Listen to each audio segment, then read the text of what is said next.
am a Nigerian and I can afford to choose my comfort zone.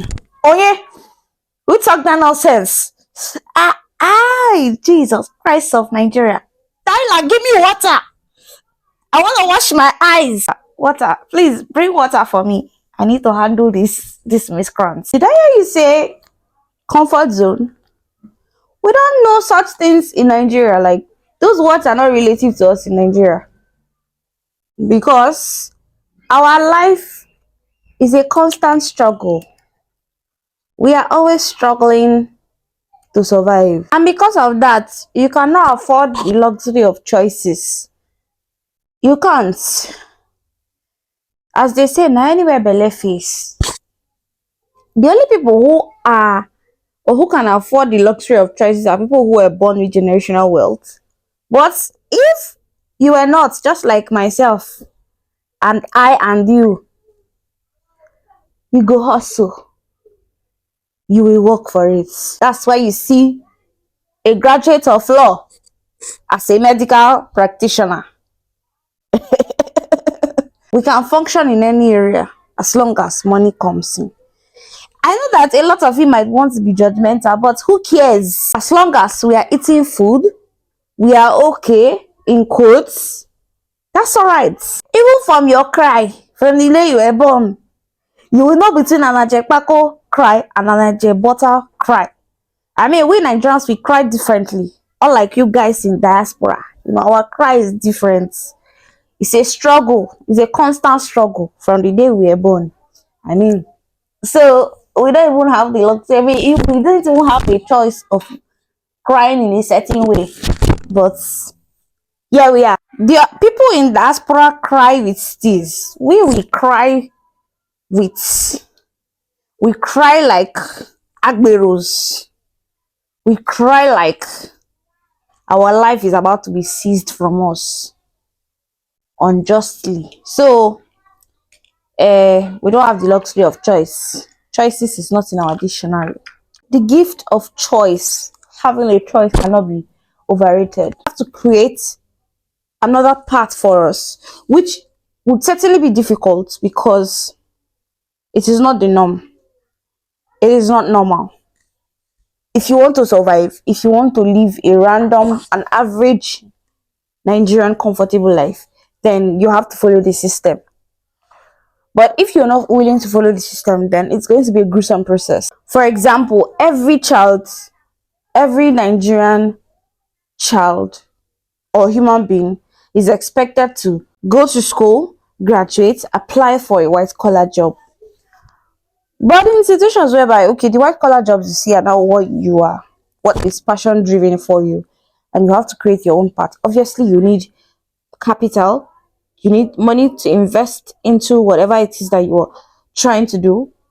You need to convince people that this thing you're doing has a lot of potentials. You need all the support you can get. It's very, very tiring. It can be tiring, it can be discouraging at some point. Sometimes we even forget our names because our mind is in constant struggle thinking, Ewe.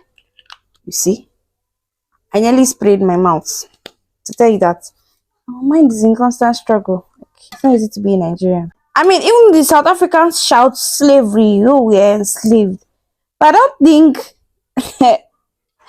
they are as enslaved as we are. We didn't literally suffer a lot of appetite. We were freer compared to other countries who suffered appetite. But I'm telling you for a fact that till today, our minds and even our bodies are still enslaved. Hence, the reason why we can't afford to make a lot of choices. But there are still rebels like myself and some people around me who have decided to make a choice for ourselves. It's not easy. And if you're a Nigerian watching this, take this in a good light. This is not to shade you as a Nigerian, but this is to encourage you that taking the other route, which is making choices for yourself, finding a comfort zone for yourself, is the best way out. Because if you stick to the norm, you might end up regretting it, and then you would end up living a normal average life who is struggling to make ends meet, struggling to just put food in your mouth, and you will not be able to make any significant change. So yeah, you can call today's rants inspirational for people like us. And I know that this is not just, I'm speaking for on behalf of Nigerians, but I'm also sure that there are people out there who could also relate to this crisis, this particular problem of choices. If you're that person and you're watching this video, I'd like to tell you to please don't let yourself be cajoled into following the norm of the society. I wouldn't normally say this out, but look at me, for example. I won't say I'm so proud, but again, I am so proud of myself. I started school, but I didn't finish. So you could more or less call me a dropout. But I don't care. Do I look like I care? I don't care. Because that certificate is not giving me money. The knowledge I had is not giving me money, sir. It's not. I followed my passion. Yes, I have plans of going back, but then again, I followed my passion. And I'm okay compared to the ones who actually graduated. No shades intended. I'm just trying to make a light of the situation. You know, a lot of us, especially Nigerians, we set a standard for ourselves that, oh, if you're not a graduate, you cannot do this, you cannot do that, blah, blah, blah, blah, blah. That is the alleged comfort zone. You'll be like, you can talk anywhere, you can walk with pride if you say you're a graduate, but you can't find fulfillment because that is not what you want to do. Don't be like these people. Be like me. Look at me, learn from me,